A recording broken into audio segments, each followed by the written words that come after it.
출애굽기 3장 1절에서 5절입니다.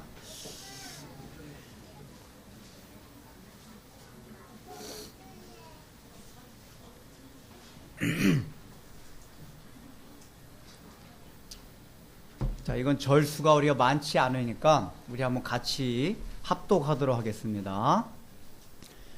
다 찾았죠? 예, 그럼 시작! 모세가 그의 장인 미디안 제사장 이드로의 양떼를 치더니 그 떼를 광야 서쪽으로 인도하여 하나님 산 호렙에 이르매 여호와의 사자가 떨기나무 가운데로부터 나오는 불꽃 가운데서 그에게 나타나시니라. 그와 보니 떨기나무에 불이 붙었으나 그 떨기나무가 사라지지 아니하는지라.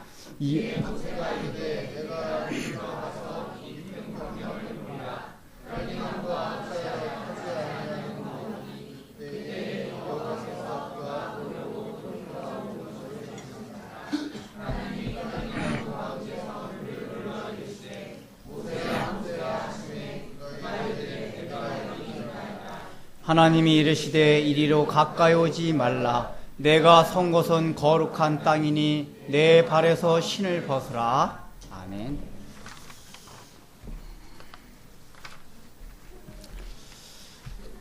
우리는 보통 어떤 위대한 일을 하려면은 우리가 내가 능력이 많고 재능도 있어야 되고 권력도 쥐어야 되고 돈도 많아야 되고 뭔가 탁월해야 한다고 생각합니다.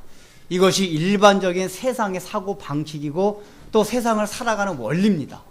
그런데 이상하게 성경은 항상 그러한 세상의 원리에 대해서 반대로 말하고 있어요.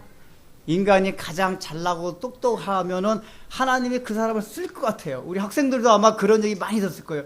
여러분들 위대하게 되십시오. 그래야지 하나님이 사용할 수 있습니다. 그런데 실제로 성경을 보면은 하나님이 인간적인 어떤 위대함이나 그 사람이 인간적으로 탁월하고 뛰어나다고 해가지고 그 사람을 사용하신 적이 없어요. 항상 그 사람을 낮춰놓고 그 사람이 가장 비천한 자리에 내려가 있을 때 그 사람 스스로가 자신은 가장 무능하다고 생각할 때 그 사람을 사용하세요. 그래서 이제 그 대표적인 예가 바로 모세, 오늘 본문에 읽은 본문에 나온 모세라는 사람입니다. 여러분, 원래 모세가 어떤 사람이었습니까? 이제 뭐 대부분 아시겠지만은 이제 교회 처음 나오거나 잘 모르는 사람을 잠깐 설명드린다면은 모세는 이 이스라엘 백성들의 애굽으로 노예에 있을 때 그 노예 백성이 히브리 민족 가운데 태어났어요. 그렇지만 그게 그 사람이 거기서 살아나가지고 애굽 바로의 공주에 의해서 양자로 궁에서 자라났습니다.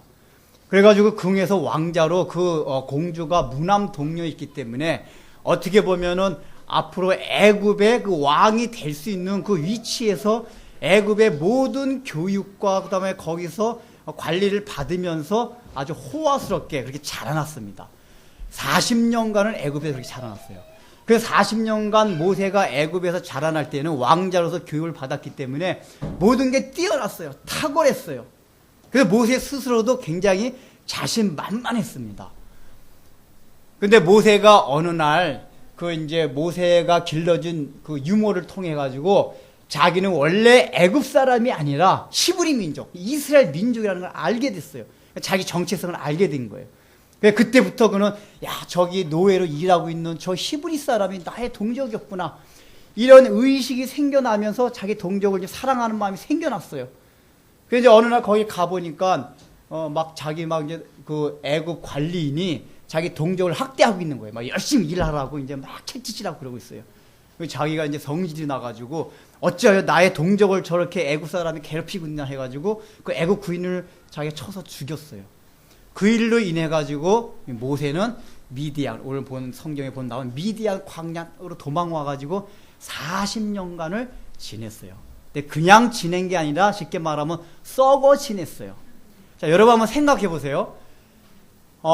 모세가 처음에 딱 그 애굽에서 40년간 왕자로 있다가 미디안 광야로 막 쫓겨나서 막 도망왔을 때 처음에 심정이 어땠을 것 같아요?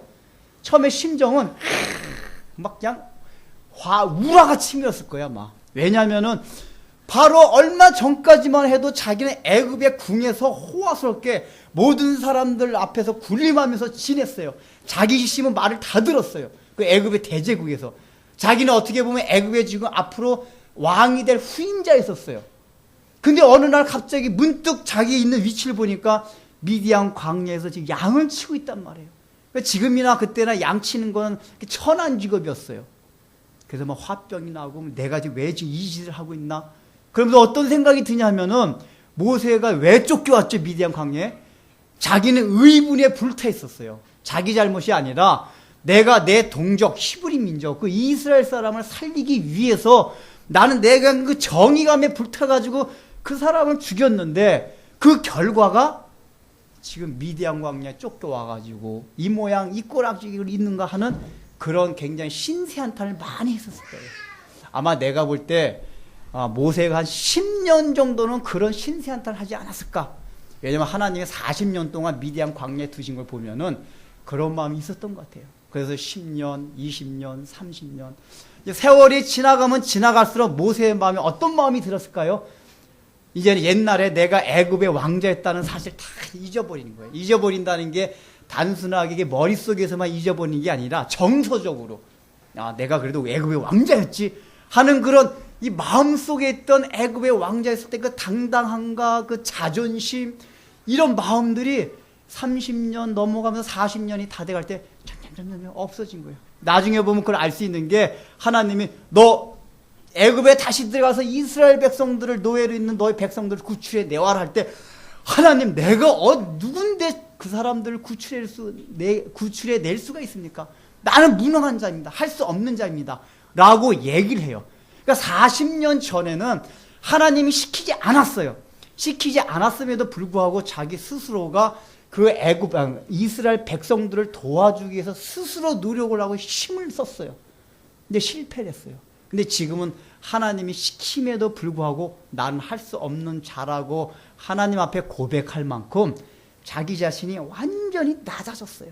낮아진 건 일부러 저는 아무것도 아닙니다는 그 동양적인 겸양의 미도로서의 낮아진 게 아니라 실제 자기 마음 자체가 나는 나는 그저 여기서 양치는 목동이다. 그러니까 자기 정체성 자체가 그저 나는 목동이나 이렇게 양이나 치는 그런 사람으로 평범한 그 촌부같이 자기 마음에 각인이 된 거예요.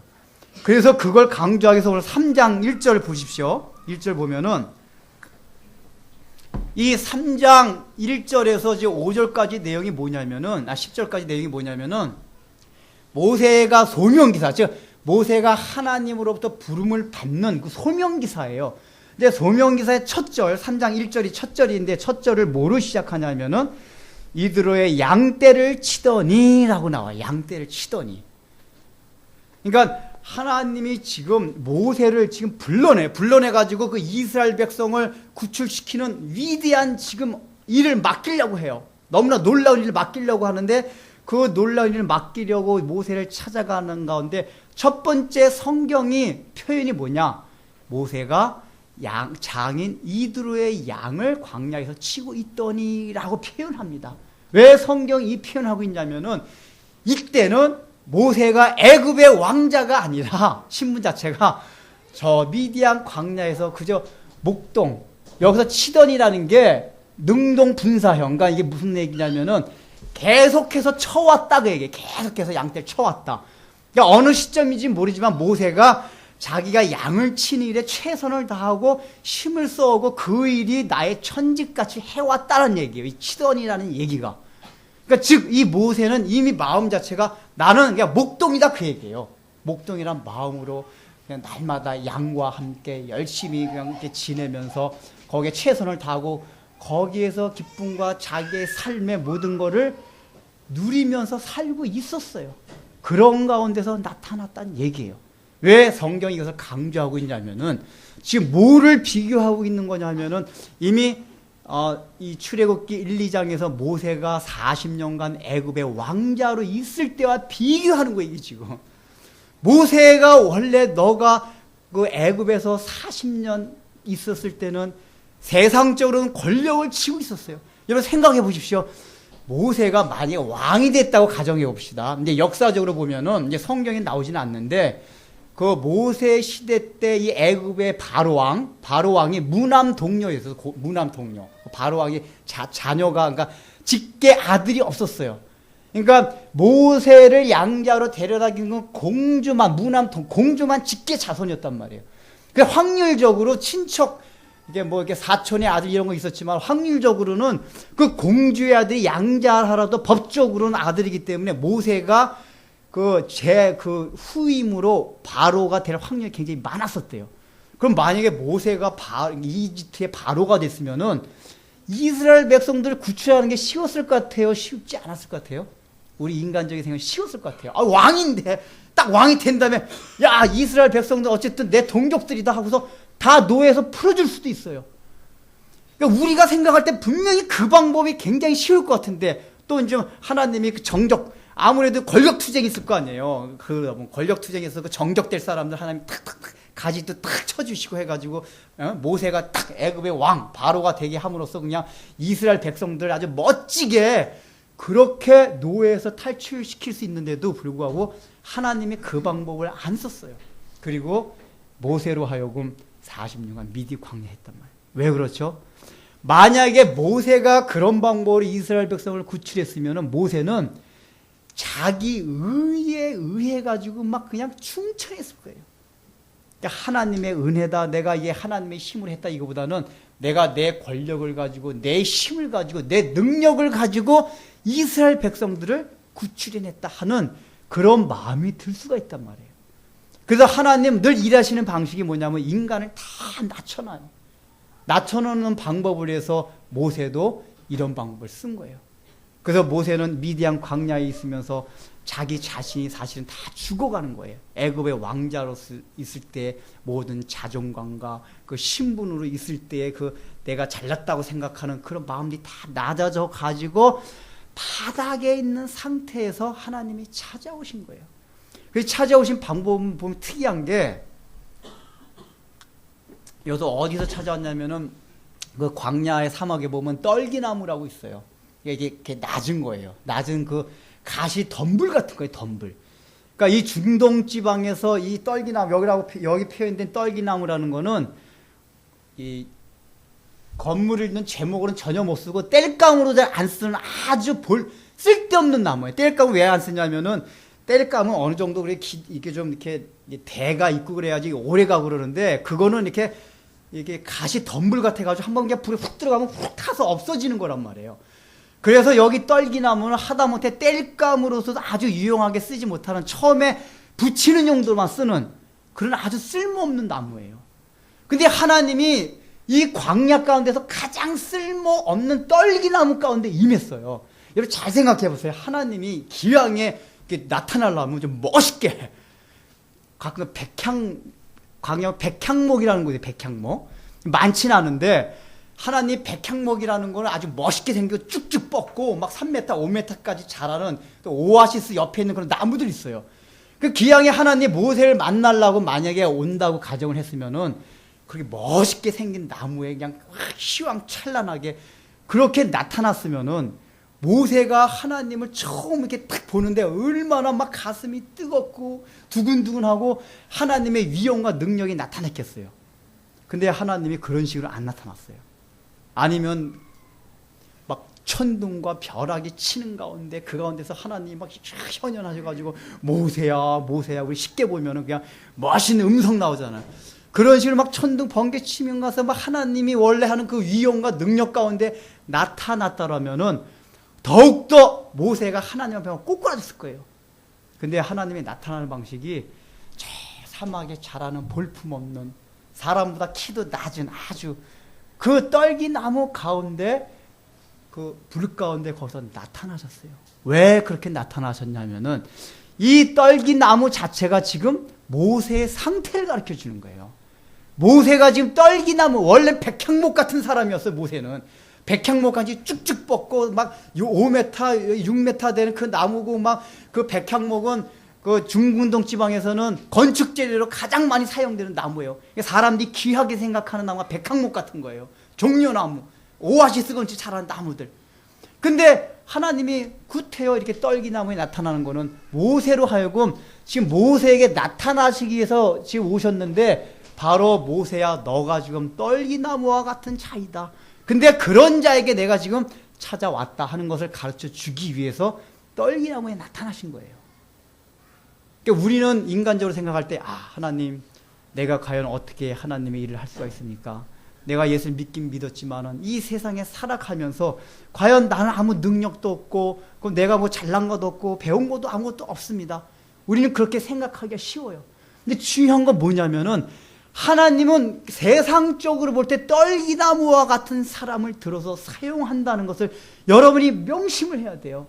우리가 자꾸만 잘못 생각하는 게 뭐냐면은 교회 와놓고도 사고방식이 세상 방식이에요. 이게 교회 와서도 하나님의 일은 돈이 있어야 돼. 하나님의 일은 권력이 있어야 돼. 하나님의 일은 내가 재능이 많아야 돼. 하나님의 일은 자꾸만 해가지고 세상적으로 뭘 내가 갖춰놓고 있어야지만이 내가 하나님의 어떤 위대한 일을 할 수 있을 것 같은 생각을 한단 말이에요.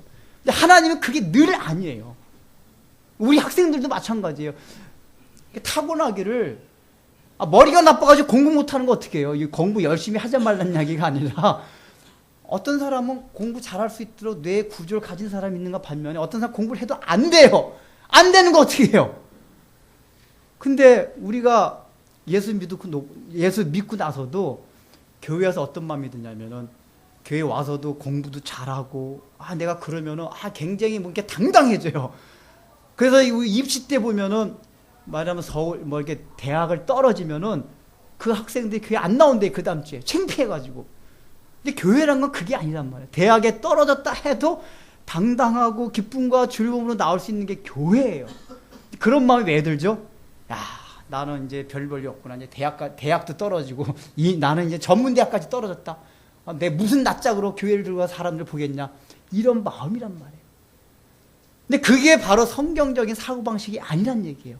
하나님은 늘 가시나무, 떨기나무와 같은 그 가운데 임재하셔가지고 그런 모세를 사용하시는 게 하나님이에요. 왕자 되실 때 사용하신 게 아니에요. 오히려 왕자를 다 낮춰놓으셨어요. 오히려 우리가 인간적으로 뛰어날 때는 하나님을 낮춰놓으십니다. 그러니까 모세가 이런 상태에서 하나님을 만난 거예요.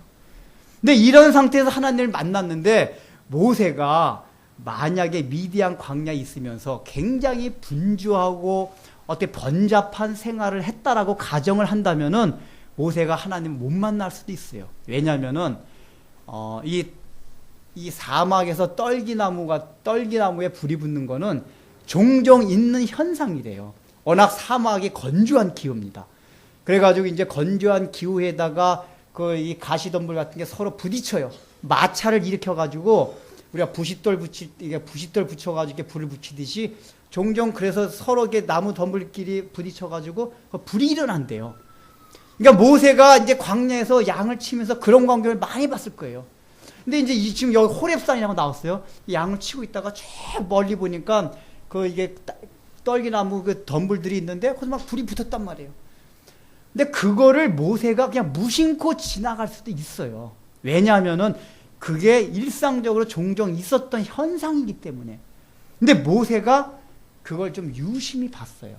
왜냐하면 그 불이 계속 타오르고 있었단 말이에요. 보통은 덤불이 타가지고 없어지는데 그 불이 계속 타고 있었어요. 이 얘기는 뭐냐면 모세가 그것을 유심히 유의해가지고 지켜보고 있었다는 얘기예요.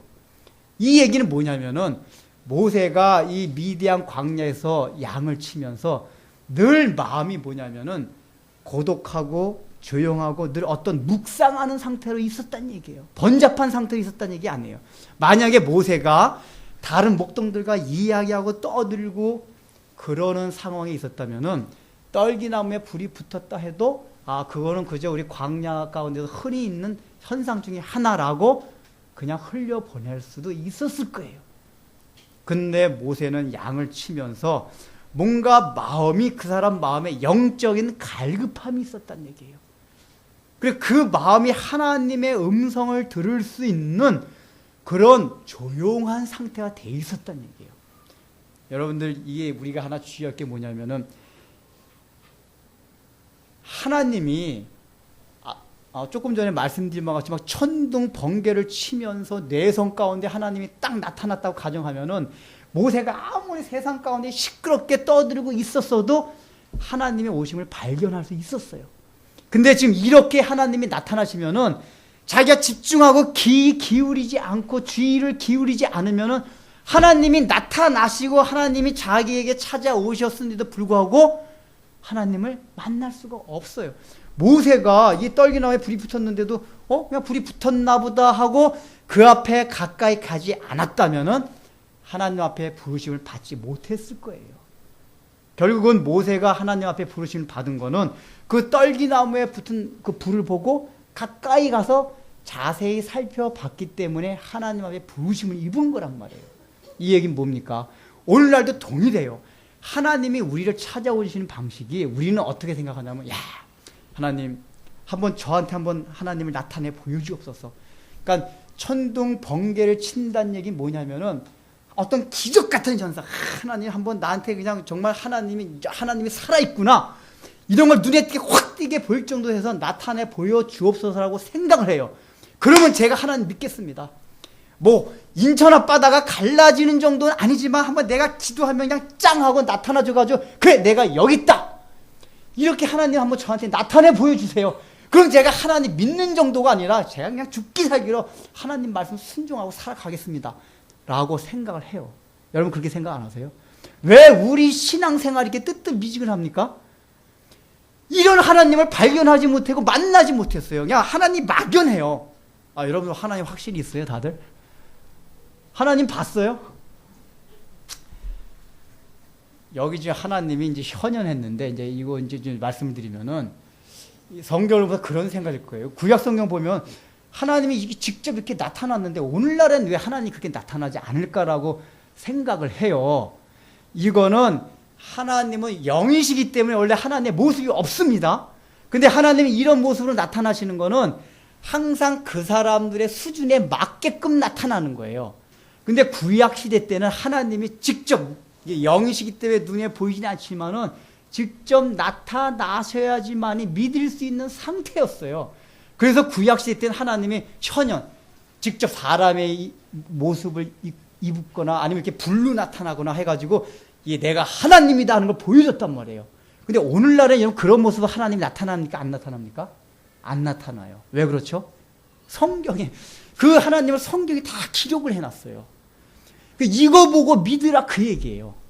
이것과 더불어서 이제 여러분에게 말씀드릴 게 뭐냐면은 여러분 구약 성경에 보면은 우리가 예수 믿는 사람에 대해서 축복을 많이 말씀해 주셨어요. 목사님들이 그것들 예수 믿으면 축복받는다 이 얘기를 많이 얘기해요. 그게 꼭 틀린 얘기는 아니에요. 왜냐하면 성경을 보면 분명히 너 나한테 내 말에 순종해봐라. 내 말, 하나님 뜻대로 잘 살아가봐라. 그러면은 뭐예요? 들어가도 복, 나가도 복. 내가 그냥 물질에 축복을 줄 것이며 그냥 꼬리가 되지 아니하고 머리가 되게 할 것이라고 성경이 약속을 했어요. 여러분 그런 성경의 약속이 다 어디에만 있습니까? 구약에만 있어요. 구약에. 신약에는 없어요. 신약에는 팔복. 심령이 가난한 자는 애통하는 자는 그러니까 우리가 생각한 그런 복이 아니니까 물질의 복, 이렇게 성공의 복 이런 축복이 아니라 오히려 신약의 복은 거꾸로예요. 거꾸로. 그럼 왜 구약에서는 왜 복을 말씀해 주실 때 이 땅에서 눈에 보이는 복으로 하나님이 설명해 주셨냐 하면은 구약 시대 때 사람들은 수준이 낮았어요. 우리보다. 수준이 낮아가지고 하나님이 어떤 복을 설명해 줄 때 하나님 잘 믿어봐. 잘 믿어보면은 이런 상급을 줄게 하는데 그 상급을 이 땅에서 눈에 보이는 그 복으로 설명을 해 주신 거예요. 그거를. 그래서 구약 성경에는 복을 다 그런 식으로 표현되어 있단 말이에요. 마찬가지로 하나님에게 현현한 것도 구약 시대 때는 하나님이 그런 식으로 나타난 거예요. 직접 나타났어요. 근데 어쨌든 이렇게 그런 식으로 현현해서 나타났는데 기왕에 나타날 바에야 그렇게 구름과 천둥과 번개를 치면서 나타났더라면은 모세가 시끄러운 가운데서도 하나님을 만날 수 있었을 거예요. 근데 하나님이 원하셨던 건 뭐냐면은 그런 식으로 만나기를 원하지 않았어요.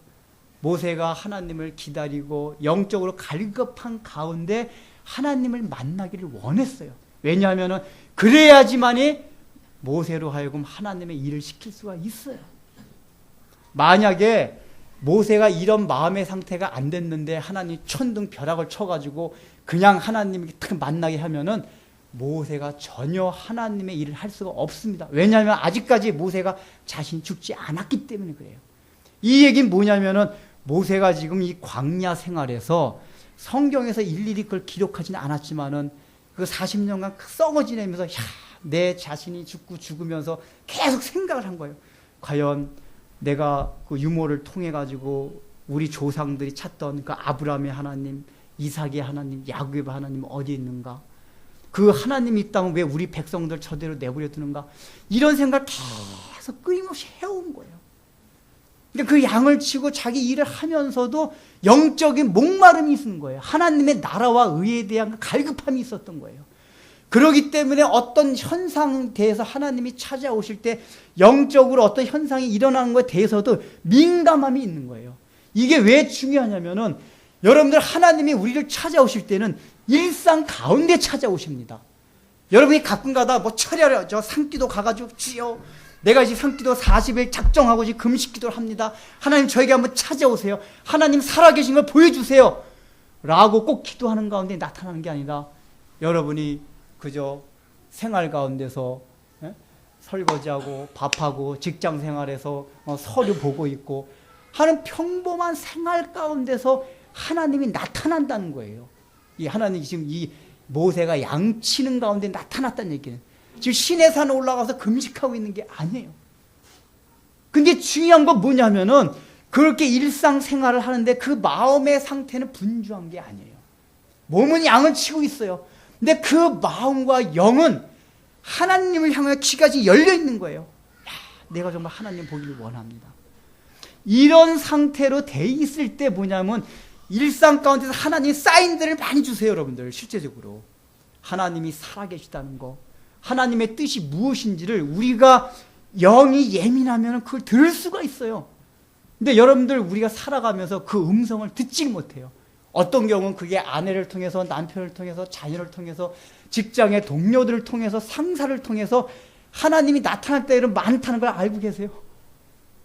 그런 경험 해보셨습니까? 우리가 그런 경험이 없다는 얘기는 모세와 같이 일을 하긴 하는데 그 우리의 영적인 그 안테나 귀가 하나님께 향하여 열려있지 않다는 얘기예요. 모세는 그게 돼 있었어요. 그래서 그냥 지나쳐 버릴 수 있는 떨기나무에 붙은 불을 유심히 다가가지고 본 거예요. 그걸. 근데 우리의 그런 민감함도 있습니까? 영적인 예민함이 있어 봐야 돼요. 영적인 민감함이 있어야 돼요. 그래야지만 하나님을 만날 수가 있다는 얘기예요. 어떤 신비스럽게 하나님을 나타난다고 생각하고 그걸 고대하지 말란 얘기예요. 하나님 나한테 한번 방언 터지게 해주세요. 그런 거 나중에 설교하면 할 텐데 방언이 한번 딱 하면은 왠지 자기 막 기도 막 통성으로 기도하는데 혀가 막 말려 올라가요. 혀가 랄랄랄랄라 이게 의식적으로 하는 게 아니라 통성으로 기도하다 보면 방언이 나오는 경우가 있어요. 막 혀가 말려 올라가요. 저도 한번 그렇게 되려고 하는데 그냥 안 했어요. 저는 어차피 하나님 계시니까 확실히 하기 때문에 그때 안 해도 돼서 그냥 막 말려 올라가는데 그냥 안 했어요. 저는. 근데 하나님 확신이 없는 사람은 방언 같은 걸 한번 딱 받으면은 야 진짜 하나님이 계시다는 게 믿어져요. 왜냐면 자기 의식과 상관없이 방언이 터졌단 말이에요. 또 딱 안수에서 암병이 올 때 탁 기도를 했어요. 근데 정말 기도하는 즉시 암이 떠나갔어요. 이런 걸 보면 야 정말 하나님이 살아계시는구나. 근데 여러분 이렇게 하나님을 경험하는 건요 일시적이에요.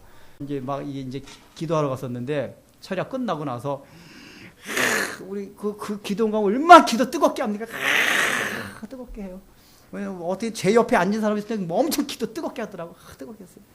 근데 다 끝났어요. 이제 끝나고 이제 그 운행하는 차가 나와가지고 집까지 가는데 제가 이제 하도 기도를 뜨겁게 해가지고 이 얼굴 봐가지고 얼굴 기억이 나요. 근데 버스 팍 뛰어갔더니 자리 탁 맡아놓고 누가 타려니까 앉으면 안 된대요. 막. 그냥 길을 쓰고 성질 내면서 막 앉으면 안 된대 여기 이 자리에. 근데 그때 그러니까 더 이제 나이 드신 분이 탄 거예요. 나이 드신 분. 근데 자기 이제 누가 자리를 맡아달라고 했나 봐요. 자기가 먼저 앉고, 그러니까 먼저 뛰어올라온 거야. 자리 맡으려고. 뛰어오는 사람. 짐을 딱 놔두고. 아, 그러니까 좀 양보하면 어때요? 그래서 내가 그때 생각한 게 저 양반한테 여태껏 저 서너 시간 기도한 게 뭔가 뭘 가지고 기도했나? 어? 이게 뭐냐면은 그 사람은 나름대로 이렇게 기도하면서 하나님을 경험한 건 맞아요. 그 기도하는 거네 뭔가 하나님이 이렇게 막 자기한테 임재하는 것 같고 그 뜨겁게 기도하면 그런 게 있어요. 근데 그렇게 경험하는 하나님은 자기 삶 가운데서 하나님과 내가 동행하는 그 하나님을 전혀 경험 못하게 해요. 그러니까 일상 가운데서 나와 동행하면 일상 가운데서 나의 주가 되고 나의 왕이 되신 그 하나님을 경험하려면은 조용하게 오시는 그 하나님을 만나야 돼요. 그 하나님을 만나지 못하고 이렇게 그냥 우르릉꽝꽝 하시면서 오늘 하나님을 만나면 하나님 살아계시는구나. 이건 아는데 나중에 모세와 같이 이스라엘 백성들을 출애굽하고 광야 가운데서 이스라엘 백성들이 원망하고 함에도 불구하고 그걸 극복해 나가는 그런 신앙이 없단 말이에요. 반짝하는 신앙만 있어요. 그래서 모세로 하여금 그러기 위해서 조용한 가운데 찾아오셨어요. 자, 찾아오셔가지고 마지막에 하신 말씀이 뭐죠? 모세가 가까이 돌이켜서 모세가 그 떨기나무를 보고 지나가려다가 성경에 보니까 돌이켜서라고 해요. 이게 봤어요. 보고 가다가 유심히 본 거예요. 그래서 그냥 양치는 대로 이렇게 가려다가 성경에 돌이켜서라고 표현해요. 이 돌이켜서라는 단어가 회개하다는 단어와 똑같아요. 그러니까 원래 히브리 사람들 사고방식은 그 사람들께 추상적인 언어가 없어요. 관념이. 실제적이 구체적이에요. 그러니까 우리가 말하는 회개 이런 건 원래 헬라어는 있지만 히브리어의 단어는 없어요. 그러니까 히브리어 단어는 돌이키다. 그러니까 우리가 몸을 돌이키다라는 단어가 회개하다라는 단어 똑같이 쓴단 말이에요. 그러니까 모세가 지금 이게 몸을 돌이키다 이게 회개하다라는 단어와 똑같은 거예요. 근데 성경의 이 표현이 그러니까 중의법. 우리가 소설 때 복선을 깐다 그러죠. 복선을.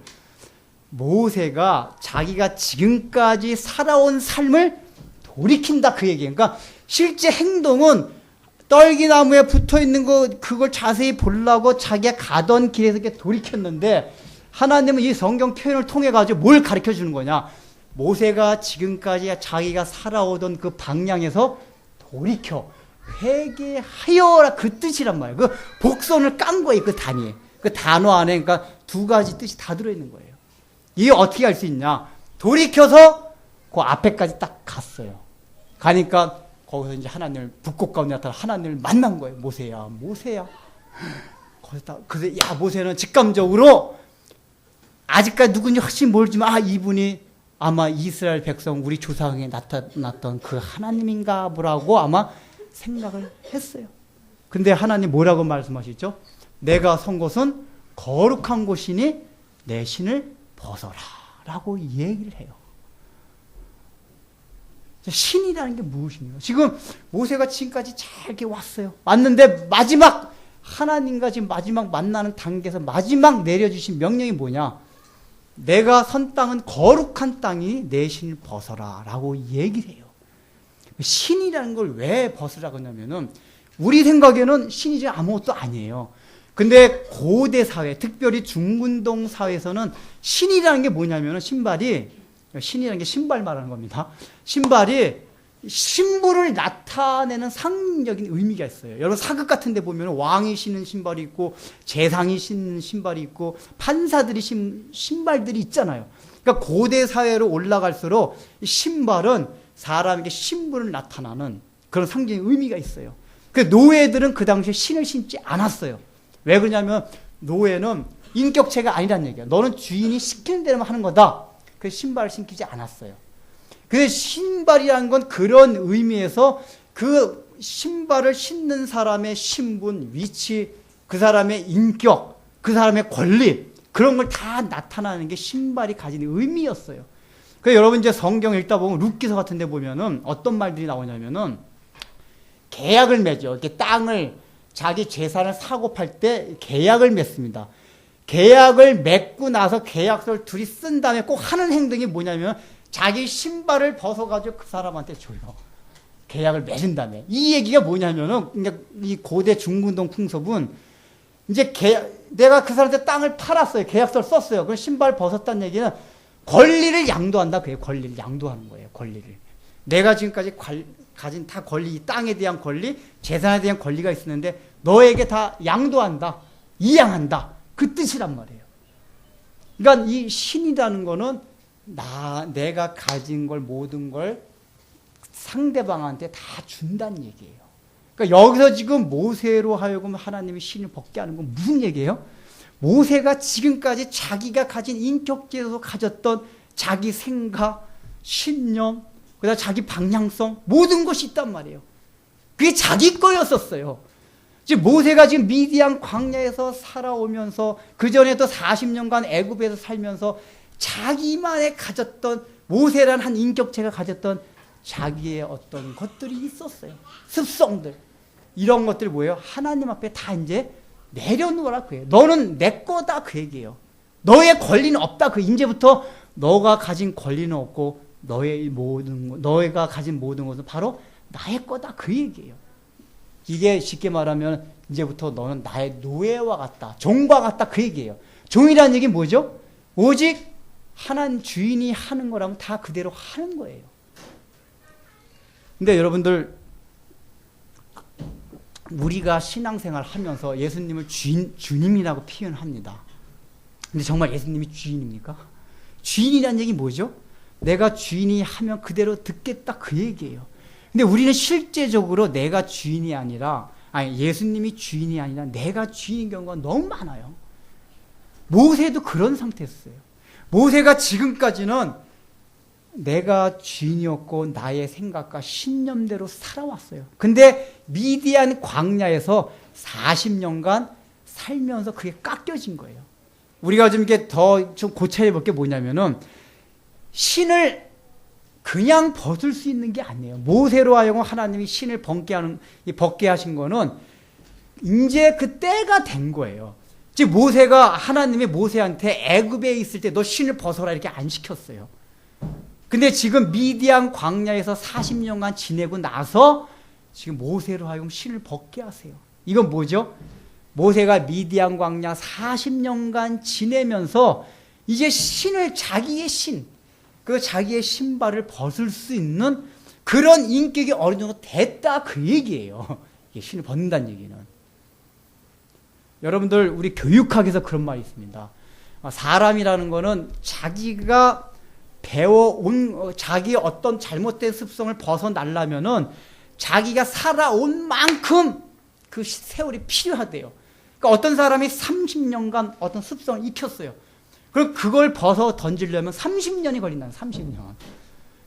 잘 생각해. 모세가 지금 애굽에서 몇 년 동안 왕자로 있었죠? 40년간 왕자로 있었어요. 하나님이 참으로 묘하게 미디안 광야에서 몇 년간 지내겠어요? 40년간 지내겠어요. 이 얘기는 뭐냐? 40년간 그 왕자의 신분으로서 갈고 닦았던 인간적인 높아진 자존감 이런 것들이 미디안 광야에서 썩어 지내면서 40년간 있어가지고 다 뭐예요? 다 이제 풀어서 녹아지고 없어졌다 그 얘기예요. 만약에 모세가 그 기간이 없었으면은 애굽에서 있던 40년간의 그 세월 동안에 닦여진 인간적인 자존감과 인간적인 잘난 거 하나도 꺾여지지가 않았을 거예요. 하나님이 이렇게 시켜도 하나님 아닌 것 같은데요. 그래도 이렇게 하는 게 옳은 것 같습니다. 여러분들 우리가 신앙생활 하던 그게 굉장히 많아요. 특히 우리 신앙생활 오래 할수록 어떤 생각을 하냐면은 하나님의 뜻대로 하기보다는 내 생각, 내 의지, 내 열심, 내 힘을 가지고 하려고 해요. 그게 우리 특히 목사 같은 사람들한테 맞아요. 제일 꺾기 힘든 사람들이 목사예요, 목사. 목사 누구 말도 안 들어요. 목사들은 목사끼리 모여. 그래서 목사끼리 모여 성경 얘기를 안 해요. 안 다 잘났어요, 목사들은. 그러니까 이게 목사의 위치가 되면 굉장히 위험합니다. 누군가의 여러분 수하에 들어가 있다는 게 굉장히 좋은 거예요. 이게 모세가 지금 애굽의 왕자로 있었으면은 자기 밑에 수하로 들어올 사람이 없어요. 근데 미디안 광야에 들어가면서 뭐예요? 낮아가지고 누가 말해도 들을 수 있는 상태가 된 거예요. 모세가 나중에 보면은 그런 모습들이 보여요. 아론이 말하는 것도 그렇고. 그 성경이 표현할 때 모세만큼 온유한 사람이 없었더라라고 성경이 표현을 해요. 근데 이 온유하다는 거는 이렇게 성격이 온화하다는 얘기가 아니라 하나님 말씀 앞에 무조건 순종했다 그 얘기예요. 그러니까 모세가 그만큼 낮아진 거예요. 자기의 생각이나 자기 신념 다 없어진 거예요. 하나님 뜻대로만 한 거예요. 근데 우리는 안 그래요. 여러분 베드로 봐요. 베드로가 하나님 환상을 보여줬어요. 베드로한테. 그래서 어떤 환상을 보여줬냐면은 구약 성경에 금한 그 부정한 음식을 먹게 하는 환상을 보여줬어요. 그 내용이 나중에 뭐냐면 고넬료라는 이방인을 맞아 들여라 그 얘기예요. 원래 이제 유대인들은 그 헬라 사람, 그리스 사람, 로마 사람은 개같이 여겼어요. 너희들은 이방인이다. 근데 그래서 그 사람들 환영하고 따뜻하게 대하지 않았는데 하나님 환상을 통해 가지고 이제 고넬료가 올 테니까 그 사람을 따뜻하게 맞아 들여라고 환상을 미리 보여줬는데 베드로 반응이 너무 재밌어요. 그걸 먹으라고 했는데 베드로가 뭐라고 하냐면 하나님 이거 구약 성경에 금한 거 아닙니까? 그러면서 안 먹으려고 그래요. 아니 이제 하나님 먹으라고 했는데도 안 먹어요 지금. 하나님보다 높아야지 베드로가. 이게 여러분 신앙생활 오래 한 사람들의 나타날 수 있는 굉장히 아주 위험성이에요. 목사, 장로, 오래된 집사들. 이게 하나님들이 어떤 경우에 하나님 특별하게 역사해가지고 할 수 있는데 자기 신념, 자기 뜻 이런 것들이 있어요. 말을 안 들어요. 그래서 뭐냐면 이 하나님 밑으로 완전히 지금 모세가 들어가는 작업이 바로 신발을 벗는 거예요. 지금까지 닦아왔던 그 모든 것을. 두 번째는 신발을 벗는다는 게 또 뭐냐면은 여러분들 아이들이 키우기가 언제부터 어렵냐면은 신발을 벗고 있을 때 차라리 이게 뉘어놓으면 뉘어서만 바둥바둥 할 땐 편해요. 차라리 울면 우유만 먹여주면 되는데 신발을 신고 다니기 시작할 때부터 힘들어요. 왜냐하면 신발을 신지 않을 때는 항상 부모의 눈 안에 있어요. 그래가지고 보호하기가 쉬운데 신발을 신고 다니기 시작할 때 지멋대로 이제 없어지면 찾으러 다녀야 되고 뭐 사고를 쳐요. 사고를 신발 신고 다닐 때부터 위험할 때예요. 그래서 여러분 집에 들어갈 때 뭘 합니까? 신발 벗고 들어가요. 하나님이 모세한테 너 신발을 벗어라. 여기 너가 선 땅 거룩한 땅이니까 내가 이 땅 거룩한 땅이니까 그 거룩한 땅에 들어오려면 신발 벗고 들어와라 그 얘기란 말이에요. 여러분 안방 들어갈 때 신발 신고 들어갑니까? 안 들어가요. 그냥 하나님의 안방으로 들어가려고 하는데 신발 벗어라 그 얘기예요. 이 얘기는 뭡니까? 너 지금까지 너 봐라 그 애굽에 있을 때 너의 그 충정, 정의, 의분 그거 가지고 너가 하나님의 나의 일을 한다고 했지만 사고나 치지 않았느냐, 사람 죽이지 않았느냐, 안 된다. 이제 너의 힘과 너의 노력과 너의 의지는 다 접어두고 내 안방에 와서 쉬어라 그 얘기예요. 내가 다 하마 그 얘기란 말이에요. 이거 굉장히 중요해요. 너가 살아가고 있는 모든 곳에서 너 스스로 노력하고 그냥 힘들게 막 고군분투하고 있지 않느냐. 근데 그러지 말고 안에 와서 쉬어라 그 얘기예요. 근데 그 쉰다는 얘기가 무엇입니까? 하나님의 그 품 안에 들어가서 쉰다는 얘기 뭐냐면은 그 하나님의 그 집안이 어떤 땅이죠? 거룩한 땅이에요. 여러분 거룩하다는 게 뜻이 무엇입니까? 구별되었다는 얘기예요. 구별되었다. 이 구별되었다는 얘기 뭐냐면은 하나님의 통치 영역이 따로 있다는 얘기예요. 그러니까 우리가 예수를 믿음으로써 세상과 구별돼요. 이 구별됐다는 얘기는 당장 윤리 도덕적으로 우리가 그냥 굉장히 깨끗해지 그걸 말하는 게 아니라 일단은 하나님의 통치 영역 안으로 들어온 걸 말하는 거예요. 구별됐다는 얘기가. 그러면 하나님의 통치 영역 들어온다는 것부터 해야 할 일이 뭡니까? 순종이에요. 내가 하나님 말씀하면 그대로 다 순종하겠습니다. 그걸 배워야 되는 거예요. 하나님의 통치를 받겠다는 거예요. 그게 하나님 안방에 들어와 있는 거예요. 그러면 뭐예요? 내 삶이 편해진다 그 얘기예요. 쉼과 안식을 얻는다 그 얘기예요. 이 얘기는 우리가 육신적으로 살아가는 데 있어서 필요합니다. 여러분 스스로 먹고 살라고 하죠. 내가 먹고 사려고 하는 게 너무 힘들어요. 그렇지 않아요? 이 세상이 얼마나 험난해요. 고단해요. 근데 그 얘기는 뭐냐면은 내가 먹고 살아가려고 하기 때문에 그래요. 근데 내가 하나님의 통치 영역 안으로 온전히 들어가면은 하나님께 다 맡겨요. 그럼 그렇게 편할 수가 없어요. 여호수아에 봐도 이런 얘기가 나와요. 여호수아가 여리고 성 앞둔 걸 앞두고 어느 여호와의 군대 장관이 나타납니다. 나타나가지고 그 사람이 말해요. 내가 너희들을 위해서 왔다고도 얘기 안 하고 너가 선 거룩한 땅에서 신을 벗어라 똑같이 얘기를 해요. 이 얘기가 뭐냐면은 지금 이 여호수아는 여리고라는 그 난공불락의 성을 앞두고 굉장히 두려움에 떨고 있었어요. 근데 하나님이 나타나셔가지고 그 두려움에 떨 게 아니다. 너가 해야 할 거는 오직 신을 벗는 거. 그것만이 남았다. 이 얘기가 뭐냐면은 너가 지금 두려워하고 있는 그 마음을 다 내려놔라. 그러면서 하나님이 스스로 싸우겠다고 얘기를 해요. 내가 직접 너희의 대장이 돼서 내가 싸우겠다. 너희를 도와주는 게 아니라 내가 싸우겠다. 이게 무슨 얘기입니까? 우리가 오늘날 이 세상을 살아가면서 죄와 싸우고 또 우리가 육신적으로 필요한 모든 삶의 영역들이 있어요. 우리가 살아가면서 여리고 같은 걸 얼마나 많이 만납니까? 근데 그런 여리고 같은 걸 만날 때 근심 걱정하는 것이 아니라 그냥 신을 벗으면 돼요. 하나님의 통치 영역 안으로 들어가기만 하면은 우리 뭐예요? 참된 쉼을 얻을 수가 있어요. 그렇지 않을 때 우리의 삶이 곤고해져요. 그래서 우리 신을 벗는다는 것은 하나님 집안에 들어서 참된 쉼과 안식을 얻는 것을 말합니다.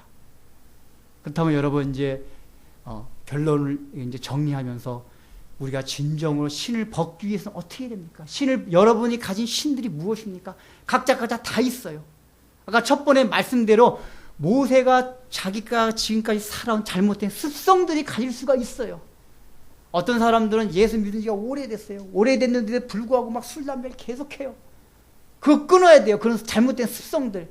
그러니까 자기가 생각할 때 어떤 내가 잘못된 습성 또 아니면 뭐 내가 어떤 잘못된 성향들 그런 것들이 있어요. 첫 번째 그런 걸 다 벗어 던지는 거예요. 두 번째는 뭐냐면은 자기가 가진 신념과 의지들이 있어요. 우리가 예수 믿고 나서도 이상하게 사람들이 자기 고집 꺾는 게 되게 힘들어요. 자기 생각들이 변화가 안 돼요. 예수 믿고 나서도 변화되는 게 굉장히 힘들어요. 근데 제가 이렇게 보면은 나이를 먹을수록 그게 힘들어요. 근데 이게 나이를 먹을수록 자기 가진 생각, 신념 이런 게 잘 안 바뀌어요. 그래서 제가 생각할 때는 그래서 어렸을 때부터 예수 믿는 게 좋은 것 같아요. 그래서 어릴 때부터 이게 바로 된 습관을 해야지만이 그 습관이 오래 가는데 아까 말씀드렸듯이 잘못된 습관이 오래 쌓일수록 그걸 벗어나는데 오래 걸려요. 그러니까 이 얘기는 뭐냐면은 자기가 잘못됐다고 생각하는 것은 즉시 빨리 고쳐야 된다는 얘기예요. 시간이 지나면 지날수록 뭐예요? 그걸 벗어나기가 점점 힘들어져요. 그걸 애굽에서의 삶이 많아지면 많아질수록 미디안 광야에서 삶이 오래돼야 돼요. 여러분 이제 그런 게 의문이 있을 거예요. 예수 믿고 나서도 어떤 사람은 왜 하나님 유난히 나한테 이렇게 고난을 많이 줍니까? 그런 의문이 생길 수 있어요. 왜 그렇습니까? 그 사람은 아직까지 그 애굽에서 있었던 걸 벗어야 될 게 많아요. 그러니까 미디안 광야에서 좀 썩어져가는 생활을 더 많이 할 필요성이 있기 때문에 그래요. 우리 이제 교육자들이 그런 말을 해요. 처음에 부교육자를 할 때 못된 담임 목사를 만나는 사람이 훌륭한 목사가 된대요. 왜 그런지 아세요? 그 못된 담임 목사를 만나면 맨날 달달 볶아요. 근데 여러분, 이 달달달 볶는 가운데서 중요한 게 뭐냐면은 사람이 자기 자존심을 다 깎아내리는 거 배워요. 인격이라는 건 어떤 때 배우냐면은 자기 자존심이 상할 때에 그걸 극복하는 가운데서 인격의 훈련이 돼요. 우리 아무리 성인군자 같은 사람이라 할지라도 그 사람의 자존심을 건드려보면 그 사람은 정말 성인군자인지 아닌지 알아요. 자존심을 건드려 팍팍 튀어나오면은 아직까지 인격이 먼 거예요. 그러니까 모세는 이렇게 성경 읽어보면 그런 자기 자존심이 없었어요. 온유한 사람이었어요. 그 훈련이 미디안 광야에서 된 거예요. 그 자존심이란 건 뭐냐면은 내가 이런 존재인데 하는 게 조금이라도 있으면은 누가 다른 사람이 그런 말 할 때 거기에 성질이 난다고 그래요. 그 전에 우리 담임 목사님이 그랬어요. 무슨 말 하다가 내가 다른 건 다 참는데 나를 무시하는 건데 절대 못 참는다. 그 얘기를 해요. 이런 얘기들이 뭐냐면은 자기의 자존감이 강하게 있다는 얘기예요. 근데 그런 걸 다 꺾어 나가야 돼요. 우리 교회 안에서 많은 문제들이 일어나고 신앙생활에 있어서 많은 상처를 받는 이유 중에 하나가 뭐냐면은 그 인간적인 자존감들로 인해 가지고 상처들을 받아요. 그리고 실제로 여러분 신앙생활 하다 보면은 자기 신발이 그 재정적인 게 될 수도 있어요. 내 재정적인 걸 완전히 벗어나지 못해 가지고 하나님의 통치 아래 못 들어가요. 근데 어느 정도 신앙생활 하면은 재정적인 건 조금 자유하게 돼요. 근데 점점 가다가 가장 하나님의 통치 영역으로 들어가지 못하게 하는 부분이 뭔지 아십니까? 인간적인 자존감이에요, 자존감. 그 아까 말했죠. 목사들끼리 딱 모였을 때는 통제가 안 돼요. 인간적인 자존감이 가장 강해요. 말을 안 들어요, 서로 간에. 그걸 다 꺾어야 돼요. 그래서 여러분들 자녀들 키울 때도 좀 이렇게 혼낼 필요도 있어요. 이번 주 뉴스 보니까 어떤 중학생인가? 게임한다고 혼내가지고 아파트에서 자살했다면서요. 그러니까 이게 뭐냐면은, 이게 이제 사람이 이게 죄악성이 있다는 걸 얘기하는 건데, 너무, 이거 실제적이고 구체적인 제가 이제 지침 얘기하는 건데, 너무 이렇게 아이들도 혼나지 않게 자라게 되면은, 혼나는 거에 대한 자기 안에서의 자존감 반응이 민감해져요. 사람 자존감이 다 비슷한데, 많이 혼나본 사람들은 똑같은 자존감이 있어도, 그냥 혼났나 보다 이렇게 대강 넘어가는데, 이게 혼나보지 않은 사람들은 거기 민감해져요. 이게 신앙생활도 마찬가지예요. 오늘날의 교회에서 권징이 없어요. 원래 우리 개혁주의 교회는 권징이 잘못하면은 교회에서 혼내고 있어야 돼요. 앞으로는 우리 오히려 교회에서라도 혼내겠어. 아이들 집에서 안 혼내죠. 이게 혼내야지만이 뭐냐면은 그 아이들 마음속에 그 자존감이 자기가 상처받을 때 그걸 극복할 수 있는 능력이 자꾸만 생겨요. 그리고 사회생활 사회생활에 얼마나 정교합니까? 막 상사한테 꾸지람 듣고. 근데 이게 맨날 집에서 그렇게 자라나면은 직장생활 나가 장사한테 힘들었다. 나 직장 옮길래. 이렇게 된단 말이에요. 직장에서도 그래요.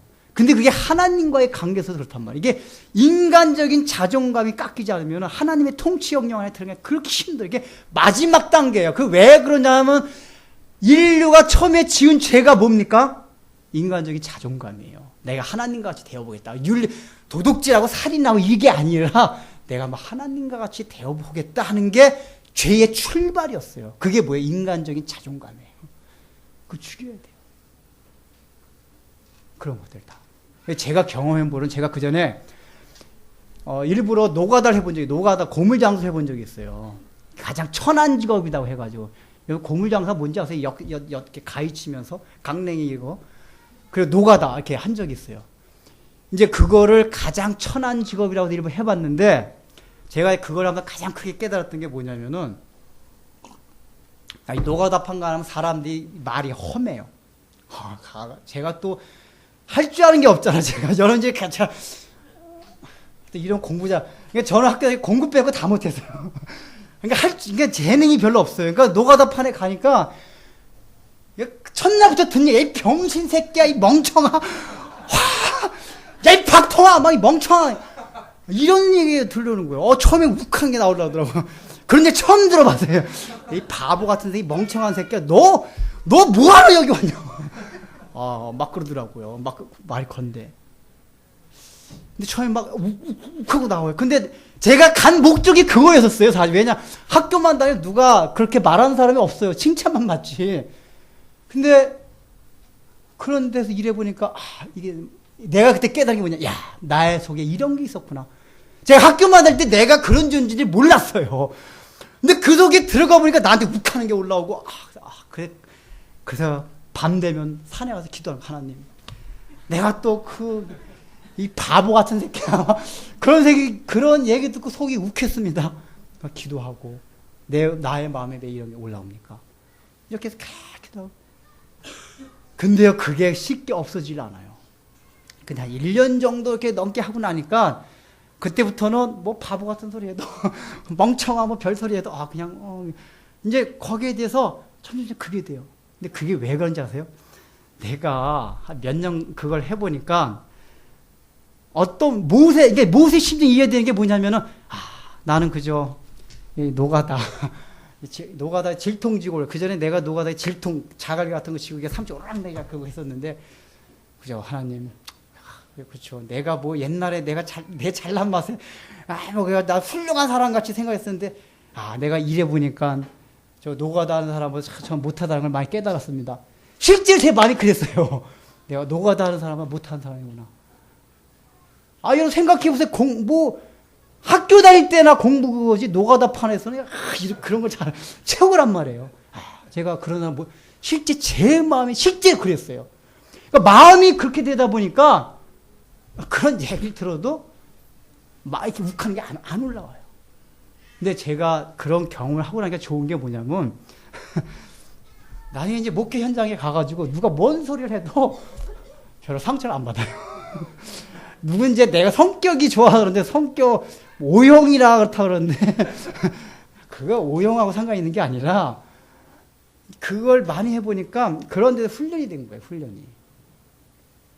이게 하나님 통치 영역으로 이렇게 들어갈 수 있는 그런 훈련이 필요한 거예요. 훈련이. 미디안 광야에서 훈련이 필요해요.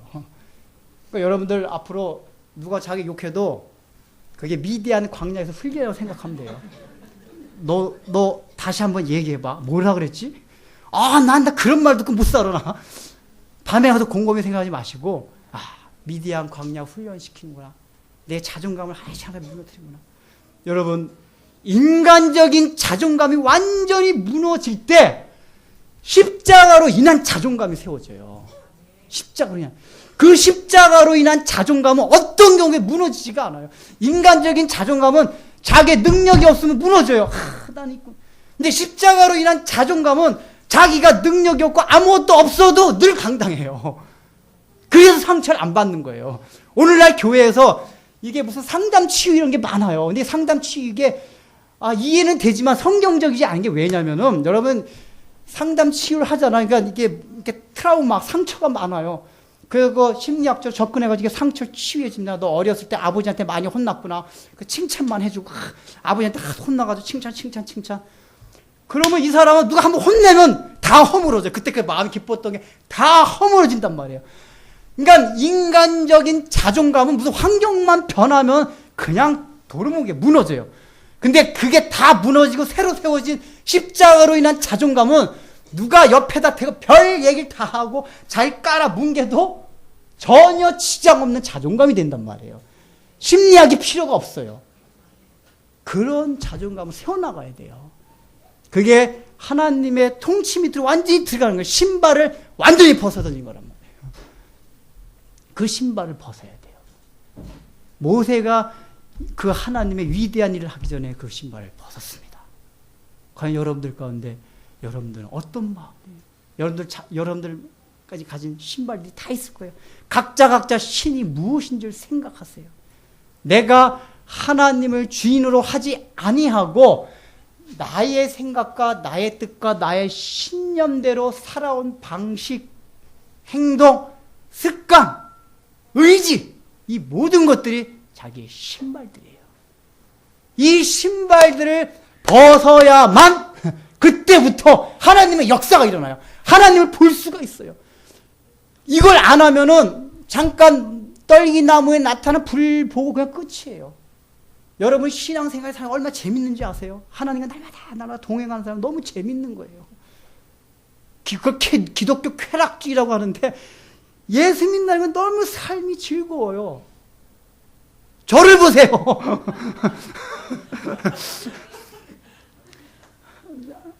즐거운 거예요.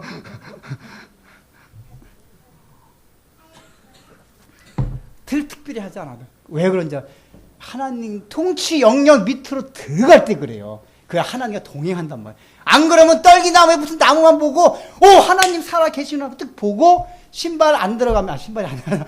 신을 안 벗고 그 하나님이 계신 거룩한 땅에 딱 안 들어가면은 그 사건, 이 사건, 요 3장 1절에서 5절 사건을 끝나고 출애굽기는 없는 거예요.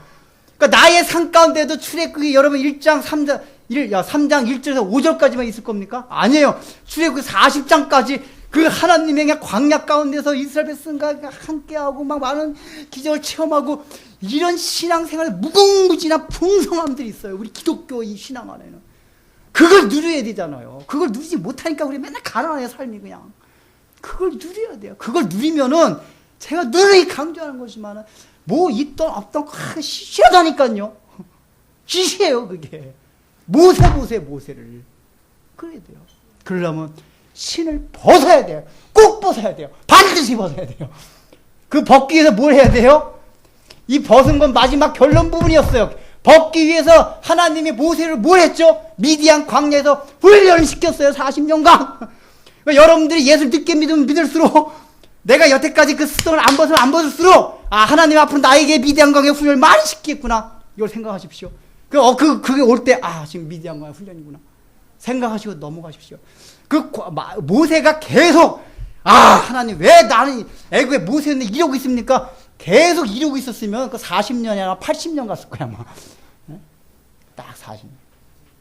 그걸 미디안 광야 생활을 감사하게 받아들여요. 그래서 모세와 같이 양을 치는 게 거기서도 기쁨으로 다 치다 보면은 뭐예요? 이제 다 신발을 이제 벗을 수 있는 이제 상태까지 다 가요.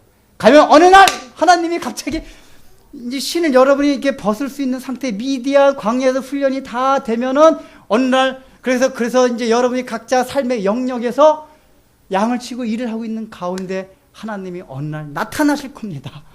나타났어요. 그래서 이제 얘야, 너 신발을 이제 벗어라. 벗을 때가 넌 됐다. 그때 벗고 나면 그때부터 여러분 삶 가운데 하나님의 위대한 역사가 펼쳐지는 거예요. 이걸 믿으세요.